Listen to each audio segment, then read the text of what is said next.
भारत दुनिया के सबसे बड़े कपड़ा उत्पादकों और उपभोक्ताओं में से एक है। भारतीय कपड़ा उद्योग अपनी विविध बनावटों, सामग्रियों, रंगों, कारीगरी और तकनीकों के लिए जाना जाता है। लेकिन इस उद्योग में उत्पादन के कई चरणों में से बहुत सा कचरा भी निकलता है। बिक्री से पहले और उसके बाद का कचरा। बिक्री से पहले के कचरे में कारखानों से निकलने वाली कतरने, चीथड़े और फालतू कपड़े शामिल हैं, जबकि बिक्री के बाद वाला कचरा पुराने कपड़ों का होता है जो फेंक दिए जाते हैं। पिछले कुछ हफ्तों में हमारी मुहिम क्लोथ्स विद अ कॉन्शियंस ने कपड़े के कचरे की अहमियत, उसके इस्तेमाल की संभावनाएं और उसे कम करने के लिए उठाए गए कदमों का जायजा लिया है। आज मिलते हैं ऐसी महिला कारोबारियों से जिनके काम से कपड़ों का उद्धार हो रहा है।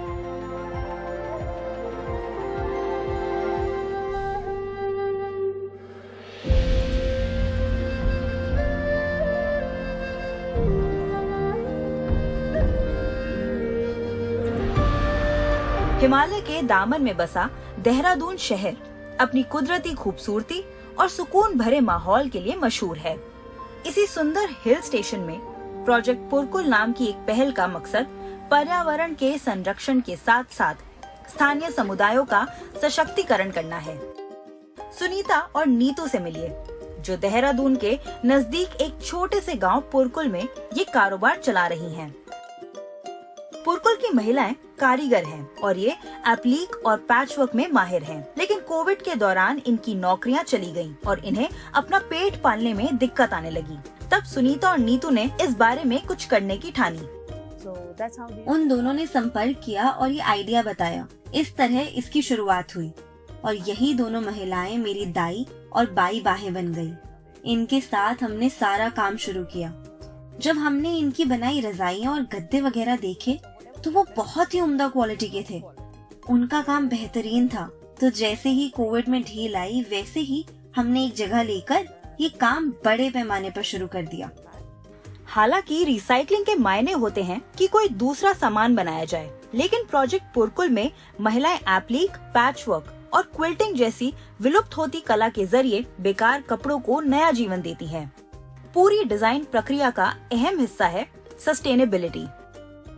हमारा डिजाइन उस सामग्री पर निर्भर करता है जो उपलब्ध हो। इसीलिए जब हम अपसाइकल्ड कपड़ों की बात करते हैं तो हमारे यहाँ लोग ऐसे कपड़े लाते हैं जिनसे उनका जुड़ाव है और उस पुराने कपड़े से कोई नई चीज बनाने को कहते हैं। डिजाइनर के तौर पर मेरे लिए रचनात्मक तौर से ये एक चुनौती होती है, क्योंकि दूसरे लोग इसे बंदिश के तौर पर देखते हैं, लेकिन मेरी रचनात्मकता इससे और उभरती है क्योंकि इससे एक गहरा उद्देश्य मिलता है। किसी चीज को शुरुआत से डिजाइन करने के बजाय कपड़ों के जरिए लोगों के जीवन को बहुत नजदीकी से जानने का मौका मिलता है। यानी कलात्मक पहलू के अलावा भावनात्मक पहलू को भी अपने डिजाइन में शामिल करते हैं। So you're designing around that emotional process as well as just an aesthetic, right? कोई कपड़ा जब तैयार होता है तो जो कतरनें छूट जाती हैं, जिन्हें दर्जी फेंक देते हैं, ये सभी बिक्री से पहले का या प्री कंज्यूमर कचरा कहलाता है। प्रोजेक्ट पुरकुल इन सारी कतरनों, सारे टुकड़ों को जमा करके इनको काम में लाता है। कोई भी टेम्पलेट बने, गद्दा या रजाई बने या कोई भी सामान बने, हमारे पास कतरनों के बैग भरे रखे हैं जिन्हें हम आगे इस्तेमाल करेंगे। हम क्रेजी पैच नाम की एक तकनीक इस्तेमाल करते हैं। क्रेजी पैच तकनीक में कतरनों और टुकड़ों को बहुत ही बारीक कपड़े पर रखकर सिलाई करते हैं, तो वो एक ऐसा कपड़ा बन जाता है जिसमें पिछले कुछ महीने में इस्तेमाल किए हुए कपड़ों की पच्चीकारी होती है। उसके बाद उस कपड़े से टॉयलेटरी बैग्स या दूसरा सामान बनाया जाता है। Different fabrics that have been used in the last few months. जैसे हमारा मेनली एप्लिक का काम होता है, तो उसमें छोटे छोटे आपको कपड़ों की ज़रूरत होती है, तो उसी से एप्लिक करके, या फिर हमने एक उसका नया चीज़ भी निकाला था, क्रेजी पैच। तो वो छोटे छोटे टुकड़ों को ही हम लोग चिपका कर या स्टिच कर कर एक बड़ा फैब्रिक क्रिएट करते हैं, क्योंकि अगर उसे हम यहाँ वहाँ फैलाएंगे तो उसे गंदगी होगी। तो हम उसको भी यूज़ करके कहीं ना कहीं उसको यूज़ करते हैं, फैब्रिक को इस तरह से यहाँ वहाँ खराब नहीं करते हैं।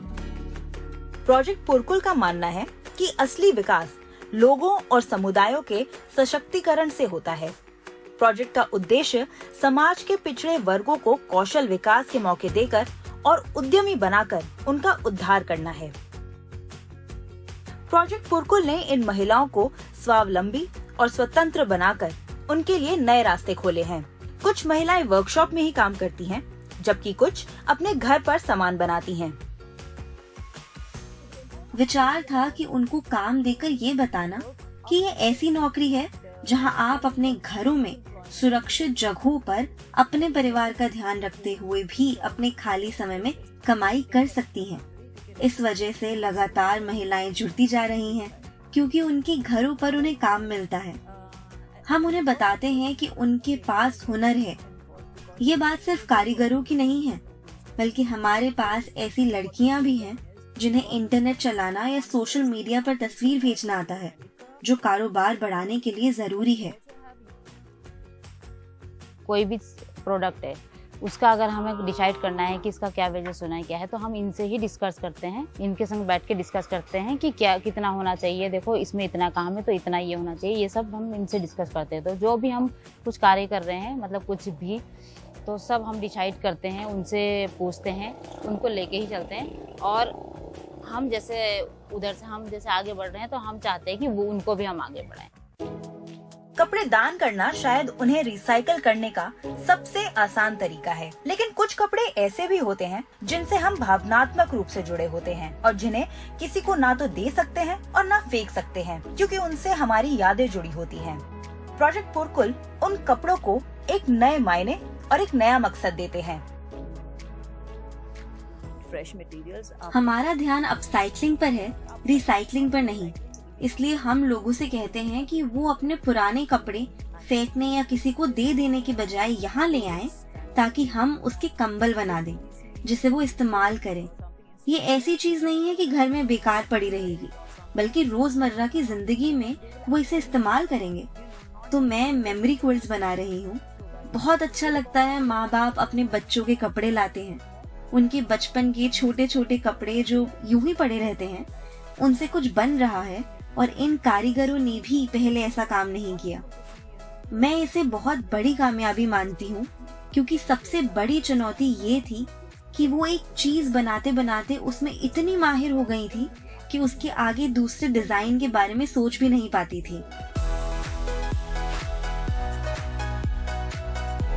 पूरा कोल्ट देखिए, ये पूरी बेबी कोल्ट है, ये बना रही हूँ। तो इसलिए उन्होंने अपना एक्सपीरियंस बताया कि हमें किस तरह से चाहिए, तो फिर कुछ उससे आइडिया हो जाता है। फिर हमने अपने ही तीनों बैठ के हम डिसाइड करते हैं, जैसे अमृत मैम है, मैं हूँ, एक और है नीतू जी, हम मिल के डिसाइड करते हैं कि किस तरह से बनेगा। और फिर जाके पहले हम डिजाइनिंग करते हैं कि किस तरह से ये बनेगा, फिर हम स्टार्ट करते हैं। तो अब तो काफ़ी बना चुके हैं, तो अब कोई ऐसा हिचकिचाहट नहीं होती है, लेकिन स्टार्टिंग में हुई, लेकिन हमने हार नहीं मानी। आज की तेज रफ्तार दुनिया में, जहां यादों की उम्र भी बहुत कम होती है, प्रोजेक्ट पुरकुल ने हसीन लम्हों को सहेजने का एक खूबसूरत तरीका निकाल लिया है। ये मेमोरी क्विल्ट्स महज कंबल नहीं, बल्कि हमारे अतीत के साथ हमें जोड़ने का एक जरिया है। ये ऐसी यादें और भावनाएं हैं जो हर कंबल के साथ जुड़ी हैं।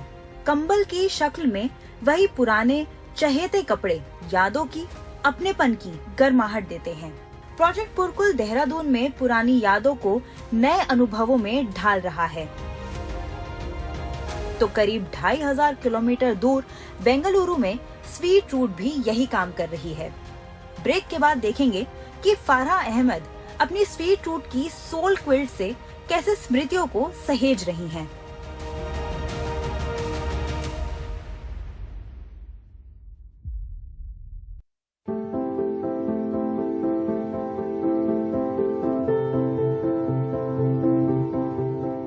बेंगलुरु के तिप्पासांद्रा में एक ऐसी जगह है जहां से बेशकीमती यादें भेजी जा रही हैं।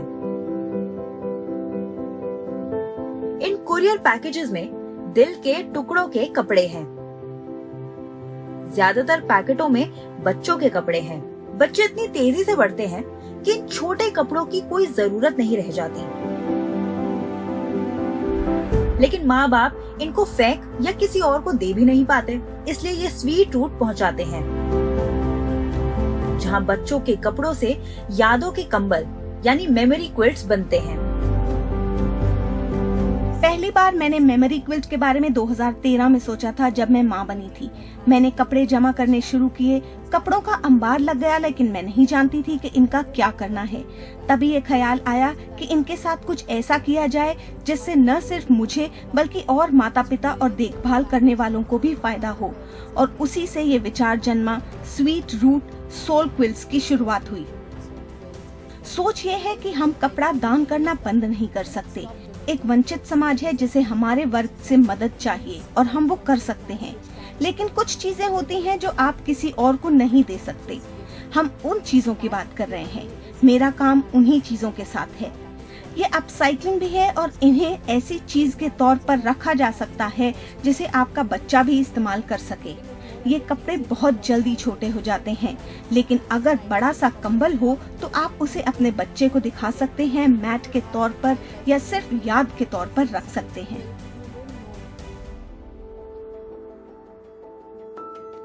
यहाँ पर आने वाले ज्यादातर बच्चों के कपड़े होते हैं, लेकिन फारा और उनकी टीम शौक वाले कंबल भी बनाते हैं। ऐसे लोगों के कपड़े भी आते हैं जो चल बसे हों। इस तरह के कंबलों की मांग बढ़ रही है और फारा के लिए इसकी शुरुआत बहुत ही निजी ढंग से हुई है। मैंने अपनी माँ के लिए एक बनाया था जिससे ये सफर शुरू हुआ। मेरी सहेलियाँ, मेरे दोस्त जिन्होंने कोविड में अपने करीबियों को खो दिया था, उन्हें लगा कि वो भी ये बनवा सकते हैं। ये पितृसत्ता या घिसी पिटी छवि को बढ़ावा नहीं देता, बल्कि बेहद निजी मामला है। कुछ लोग कपड़े देना चाहते हैं, कुछ नहीं देना चाहते। हम सबका सम्मान करते हैं, लेकिन जो लोग हमें कपड़े भेजते हैं उन्हें लगता है कि जिसे उन्होंने खो दिया उसकी कुछ यादों को हम छू सकते हैं, महसूस कर सकते हैं। उससे पूरे परिवार को ढांढस बंधा सकते हैं, क्योंकि जो आप देखते हैं, छूते हैं, वो चीज आपके साथ रहती है। तो हम यादगार या हमदर्दी को ठोस रूप देते हैं।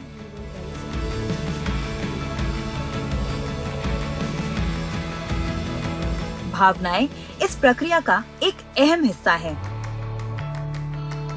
देखिए, ये फासला कम हो रहा है। जल्द ही बच्चों के और बड़ों के कपड़ों के कंबल बराबर हो जाएंगे। शौक वाले कंबलों के बारे में लोग सोचते हैं कि इनसे उनकी भावनाएं जुड़ी हैं, दिल का दर्द जुड़ा है और वो घाव भर सकते हैं, इसलिए इनमें इजाफा हो रहा है। सालगिरह, पहली सालगिरह, बच्चा जो पढ़ाई के लिए बाहर जा रहा है, ये बारीकियां होती हैं। जब गमी के कंबलों की बात आती है तो लोग जज्बातों से भरे होते हैं। हम उनके साथ होते हैं, उनके गम में शरीक होते हैं। बस चंद लफ्जों में बताना होता है कि आपका ये सफर अकेला नहीं, हम सब इसका हिस्सा हैं। ये बहुत बड़ा हिस्सा है। ये एक जिम्मेदारी है जिसमें जवाबदेही दरकार होती है। आप बेफिक्र होकर ये नहीं कह सकते कि ये एक और काम ही तो है। ये उससे बहुत ज्यादा है। ये एक ऐसी जिम्मेदारी है जो आपको निभानी है। आपको इसका ख्याल रखना है कि ग्राहक को क्या चाहिए। हमारे लिए हर कपड़े की बराबर की अहमियत है। एक पिता ने करीब 15 कपड़े भेजे क्योंकि उनके पास बस यही था। बच्चा माँ के पास था और वो उसकी सारी यादें कंबल के तौर पर सहेज कर रखना चाहते थे। वो रोजाना फोन करके समझते थे कि काम कहाँ तक पहुँचा। यूं ही कोई देखे तो उसे बस ये कंबल और कपड़ों के टुकड़े नजर आएंगे, लेकिन दरअसल ये भावनाएं हैं, यादें हैं। जब आपने अपने बच्चे को पहली बार गोद में उठाया था या आपने अपने साथी को पहली बार गले से लगाया था, ऐसे ना जाने कितने एहसास इन कपड़ों में पिरोए गए हैं। There are different emotion that goes ahead. कुछ लोग नहीं चाहते कि कपड़े काटे जाएं, तो वो जस का तस रख लिए जाते हैं। कुछ लोग चाहते हैं कि कुछ कपड़ों पर खास ध्यान जाए। स्वीट रूट की डिजाइन प्रक्रिया में ग्राहक की खास जरूरतों को समझकर हर कपड़े से जुड़ी भावनाओं के आधार पर उन्हें सम्मान के साथ इस्तेमाल किया जाता है। ये काम ही इस सिद्धांत पर होता है कि हर चीज बेशकीमती है। हमारे यहाँ जो डिब्बे आते हैं उनमें लोग अपने दिल के टुकड़े भेजते हैं। हमारे पास जब वो आता है तो हम सामान का प्रबंध करते हैं। अगर आप हमारा इंतजाम देखें तो हर चीज पैक की जाती है। कपड़े आपस में मिल न जाएं, इसलिए उनकी बारकोडिंग होती है। ग्राहक को हर कदम पर सूचना दी जाती है कि क्या काम हो रहा है। उन्हें फिक्र रहती है क्योंकि आखिरकार उनकी यादें इनसे जुड़ी हैं और उनकी मंजूरी मिलने के बाद ही उन पर काम शुरू होता है। उसके बाद पोस्ट प्रोडक्शन और क्वालिटी चेक का काम होता है, फिर ये ग्राहक के पास जाता है। इस पूरी प्रक्रिया में हम उपभोक्ता से एक पैसा भी नहीं लेते क्योंकि ये उनके दिल का हिस्सा है। टेक्नोलॉजी के जरिए हम पूरी प्रक्रिया को बेहद आसान बनाते हैं। And then we have the post production and then the quality check. ये लोग बेशकीमती कपड़ों को एक नए रूप में आपको तो देते ही हैं, इन्हें कचरे के ढेर से भी दूर रखते हैं। Absolutely. So the whole upcycling और रिसाइक्लिंग के बारे में समझें तो ये प्लास्टिक से बिल्कुल अलग है, जहां उसे रिसाइकल किया जा सकता है। ये कपड़ा है तो अगर इसे रिसाइकल किया जाए इसमें बहुत बिजली और पानी खर्च होता है। कपड़ा उद्योग ऐसे ही चलता है। अपसाइक्लिंग बड़ी आसानी से हो जाती है, उसी कपड़े को बेहतर बनाने की बात होती है। तो मेरे ख्याल से अगर जलवायु और पर्यावरण के हिसाब से आप देखें और उसके साथ जो भावनाएं जुड़ी हैं उन्हें देखते हुए इन कपड़ों से मेमोरी क्विल्ट बनाना ही सबसे अच्छी चीज हो सकती है। इसके अलावा बिक्री के पहले और उसके बाद कपड़े की इतनी बर्बादी होती है, इतना जाया जाता है कि बहुत कचरा निकलता है। इसे कैसे इस्तेमाल किया जाए? ये कंबल 3-3.5 हजार रुपए से शुरू होते हैं और फारा के लिए ये महज कारोबार नहीं है। it means even attending इसमें a आधी रात में भी फोन उठाना पड़ता है। ये काम से बढ़कर है क्योंकि काम का मतलब है कि आप काम खत्म करते हैं, घर आते हैं और आपको काम से छुट्टी हो जाती है। लेकिन अब ये मेरा हिस्सा बन चुका है क्योंकि मैं इतने लोगों से मिली हूँ, इतना कुछ सीखा है उनसे। एक माँ गुड़गांव से कॉल करती है तो दूसरी अमेरिका से। कोई भारत और नेपाल के बीच एक छोटे से कस्बे में बैठी है, जिन्होंने मुझसे कहा कि क्या आप मेरे लिए ये कर सकती हैं? किसी का कोई चला गया तो वो कुछ और चाहता है। बहुत बातें हैं, मैं इनसे बेहतर इंसान बनी हूँ। अलग अलग तरह की जरूरतें होती हैं जिनकी हमें इज्जत करनी पड़ती है। हम ऐसा नहीं कह सकते कि सब ग्राहक एक जैसे हैं, हरगिज नहीं। जब जिम्मेदारी और जवाबदेही के साथ काम किया जाए तो वो शख्सियत का हिस्सा बन जाता है, वो सिर्फ काम नहीं रह जाता। अपनी चहेतों के कपड़े फेंकने की जरूरत नहीं है, उन्हें संदूक में बंद करके रखने की भी जरूरत नहीं है। उन यादों की गर्माहट के आगोश में अब आप समा सकते हैं।